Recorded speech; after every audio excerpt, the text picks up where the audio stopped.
Bienvenidos a todos, listos para una inmersión profunda en la historia de la guerra. Uf, un tema complejo. Pero fascinante, ¿no crees? Desde las primeras luchas con piedras y palos. Hasta las guerras modernas con toda su tecnología. Exacto. Y para guiarnos en este viaje, tenemos a un experto en geopolítica, defensa y seguridad. Un placer estar aquí, listo para compartir lo que sé sobre este mundo tan complejo.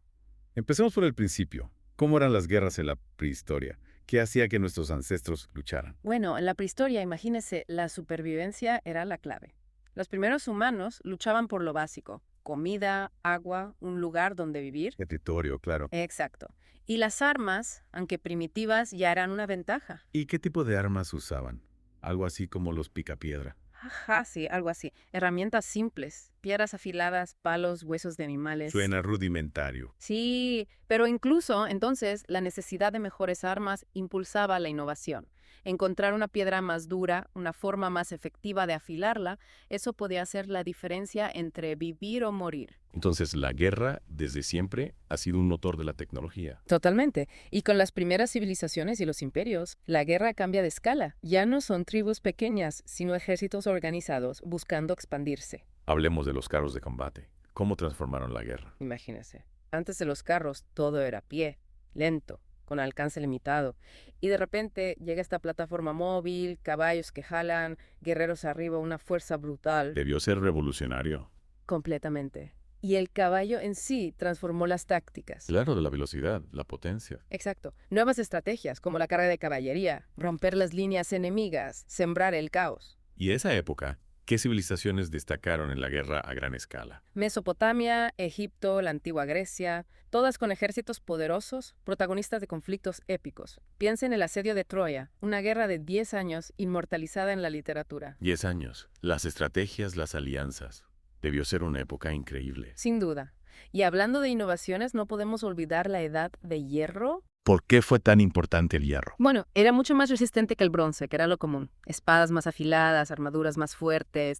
Obligó a los ejércitos a adaptarse, a crear nuevas tácticas. Entonces, de nuevo, la guerra impulsa el progreso, ¿no? Exactamente.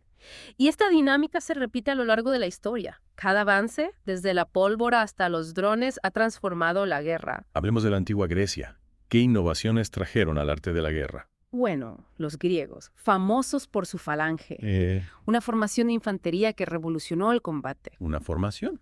¿Cómo era exactamente? Imagínese una masa compacta de soldados, escudos protegiéndolos, lanzas largas avanzando en formación cerrada, una muralla humana casi imposible de penetrar. ¿Y qué tan efectiva era en la práctica? En campo abierto, contra enemigos desorganizados, era devastadora. Su fuerza estaba en la disciplina, la cohesión. Pero, claro, tenía sus puntos débiles. ¿Cuál es, por ejemplo? Terrenos difíciles, enemigos con mayor movilidad, como la caballería. Ya veo. Como todo en la guerra, ventajas y desventajas. Exacto. Y no olvidemos a los persas, grandes innovadores también. Su imperio se extendía desde Egipto hasta la India. Desarrollaron una gran variedad de unidades militares, como los famosos inmortales. Inmortales. Suena intimidante. Eran realmente invencibles. Bueno, no literalmente, claro. Su nombre venía de que siempre mantenían sus filas completas. Cae un soldado, otro tomaba su lugar inmediatamente. Debía ser impresionante verlos en acción. Totalmente. Y además la infantería fueron pioneros en el uso de la caballería a gran escala. Jinetes expertos arqueros, hostigando al enemigo a distancia. Y después de Grecia y Persia, ¿quién toma el relevo en esta historia? Bueno, después de ellos llega el turno de Roma. Los romanos, sin duda, los maestros de la guerra en la antigüedad. ¿Qué los hacía tan especiales? ¿Eran solo más fuertes o tenían alguna estrategia secreta? No solo eran fuertes, sino increíblemente organizados y disciplinados. Su ejército, la Legión Romana, era una máquina de guerra perfectamente engrasada. Entrenamiento riguroso, disciplina férrea. ¿Y qué diferenciaba a la Legión Romana de otros ejércitos? Para empezar, era una unidad modular. Se dividía en cohortes, que a su vez se dividían en centurias. Una estructura flexible adaptable a diferentes situaciones. Como un Lego, ¿no? Se arma y desarma según la necesidad. Exactamente. Además, los romanos eran maestros en logística. Sabían cómo abastecer a sus ejércitos en campaña, construían calzadas y puentes para mover tropas y provisiones. O sea, no solo guerreros, sino ingenieros y administradores. Correcto. Y además de su organización y disciplina, eran famosos por su dominio del asedio. Los asedios siempre me han fascinado. ¿Podrías contarnos un poco sobre las tácticas que usaban para conquistar ciudades? Con gusto. Los romanos eran maestros en el arte del asedio. Usaban una variedad de máquinas, como las balistas y las catapultas, para lanzar proyectiles contra las murallas. Y esas máquinas eran efectivas. Me imagino que construir una catapulta no debía ser fácil. Bastante efectivas, aunque lentas y complejas de operar. Un asedio podía durar meses, incluso años. Los romanos eran pacientes, metódicos. Sabían que la victoria era cuestión de tiempo. Y hablando de tiempo, creo que hemos llegado al final de la primera parte de nuestra inmersión profunda. Pero esto no termina aquí. Exacto. En la próxima entrega continuaremos nuestro viaje por la historia de la guerra, explorando la Edad Media, el Renacimiento y la era moderna. Nos esperan muchas más historias y batallas por descubrir. Y si quieren profundizar en este tema, no olviden visitar la sección de Historia Militar de Gabriel Moya en la revista geodes.com. Es una fuente de información increíble. Totalmente de acuerdo. No se pierdan la segunda parte de esta fascinante aventura. Retomamos nuestra inmersión ahora en la Edad Media. Una época de grandes cambios, ¿no? Sí. Castillos, caballeros, cruzadas. ¿Cómo era la guerra en este periodo? Bueno, la Edad Media se define por el feudalismo, un sistema social y político, con el señor feudal y sus vasallos. Y la guerra era algo constante. Constante. ¿Por qué? Los señores feudales luchaban entre sí, por tierras, recursos, poder. Y en todo esto, ¿qué rol tenían los caballeros? Siempre me los imagino como guerreros nobles, luchando por honor y gloria. Esa es la imagen romántica, ¿no? La literatura, el cine. Y sí, el código de caballería promovía el honor, la lealtad, pero la realidad era más compleja. ¿Más compleja en qué sentido? Los caballeros eran guerreros profesionales, entrenados desde niños para el combate. ¿Y qué los hacía tan temibles en el campo de batalla? Su principal ventaja, la caballería pesada. Armaduras de hierro, caballos de guerra, espadas, lanzas, mazas, una carga de caballería bien coordinada y arrasaban con la infantería. ¿Y los ejércitos sin caballería pesada cómo se defendían? Bueno, surgieron estrategias para contrarrestarlos. Formaciones defensivas, como el muro de escudos, soldados formando una barrera impenetrable. Como un juego de ajedrez, cada movimiento con su contraataque. Exactamente. La guerra es un constante juego de acción y reacción. Y hablando de reacciones, no podemos olvidar la ballesta y el arco largo. ¿Cómo cambiaron estas armas el panorama? Bueno, permitían atacar a la caballería a distancia y con mucha potencia, incluso atravesando armaduras. El arco largo inglés, por ejemplo, era formidable. O sea, la caballería, que antes era casi invencible, se volvía vulnerable. Exacto. Obligó a los caballeros a cambiar sus tácticas, a buscar nuevas formas de protección. ¿Y las fortificaciones? ¿Cómo evolucionaron los castillos en esta época? Los castillos medievales eran más que simples fortalezas, centros de poder político, económico, social, y con los avances militares se fueron adaptando. Murallas más gruesas, torres más altas, fosos más profundos. ¿Y cómo eran los asedios en la Edad Media? Los asedios podían durar meses, incluso años. Los atacantes usaban diferentes técnicas, asalto directo, bloqueo, y los defensores se defendían con todo, piedras hirviendo, flechas incendiarias. Debió ser brutal. ¿Y cómo terminaban estos asedios? A veces la fortaleza se rendía por hambre o falta de agua. Otras veces los atacantes lograban abrir una brecha en las murallas y tomaban la fortaleza al asalto. Y en algunos casos, la diplomacia o la traición ponían fin al asedio. Fascinante. ¿Y después de la Edad Media, qué grandes cambios hubo en la guerra? Bueno, uno de los más importantes. La pólvora en el campo de batalla. Inventada en China, llegó a Europa en el siglo XIII. Y su impacto fue revolucionario, ¿Por qué fue tan importante la pólvora? porque dio lugar a las armas de fuego. Los primeros cañones eran rudimentarios, pero con el tiempo se fueron perfeccionando, su poder destructivo aumentaba. ¿Y cómo reaccionaron los ejércitos ante esta nueva amenaza? Al principio hubo resistencia. Muchos veían el uso de la pólvora como algo deshonroso, de cobardes, pero la efectividad era innegable y poco a poco se incorporaron a los ejércitos. Y la forma de combatir cambió con las armas de fuego. Claro, permitían atacar a distancia, con más precisión y potencia. Surgieron nuevas tácticas y estrategias. Los tercios españoles, por ejemplo, combinaban piqueros, arcabuceros y mosqueteros. Una formación casi invencible. Ya no era solo fuerza bruta, sino estrategia y coordinación. Exactamente. La guerra se volvía más compleja, la tecnología más importante. Y con el Renacimiento, ¿qué otras innovaciones militares surgieron? El Renacimiento fue una época de grandes avances, también en lo militar. Nuevos tipos de armas de fuego, como mosquetes y arcabuces. La artillería se volvió más potente y precisa. ¿Y qué impacto tuvieron estos avances en la forma de hacer la guerra? Por un lado, las batallas se volvieron más mortíferas. Las armas de fuego causaban muchas más bajas. Y por otro lado, la guerra se volvió más costosa. Los ejércitos necesitaban más recursos. La guerra ya no era solo cosa de reyes y nobles, empezaba a afectar a toda la sociedad. Exacto.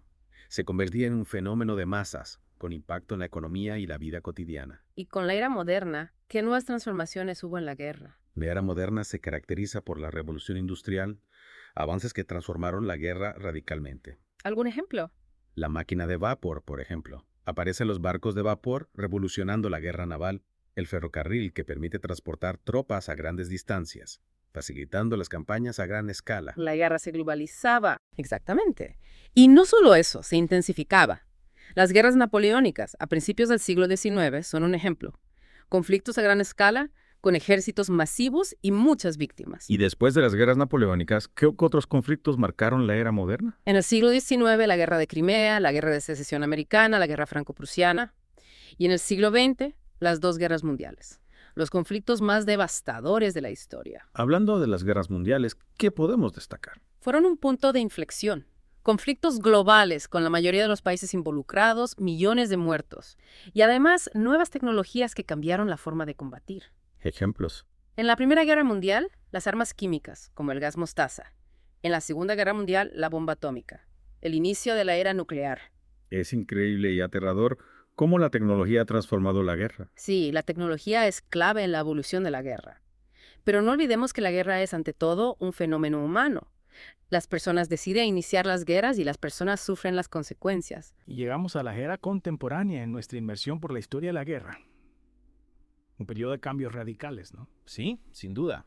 Tras la devastación de las guerras mundiales, entramos en la Guerra Fría, un enfrentamiento entre dos superpotencias, Estados Unidos y la Unión Soviética, que mantuvo al mundo en tensión durante décadas. Una guerra que, por suerte, no se convirtió en un conflicto a gran escala, pero que marcó la historia, eso sí. Totalmente.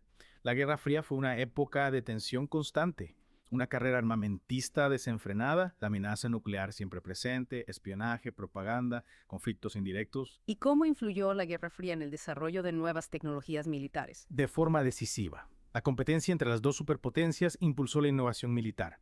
Misiles balísticos intercontinentales, submarinos nucleares, aviones supersónicos. La tecnología era clave para el equilibrio de poder. O sea, de nuevo, la guerra o la amenaza de guerra impulsando el progreso. Exactamente. Y aunque no hubo un conflicto nuclear directo, sí que hubo muchos conflictos regionales. La guerra de Corea, Vietnam, Afganistán.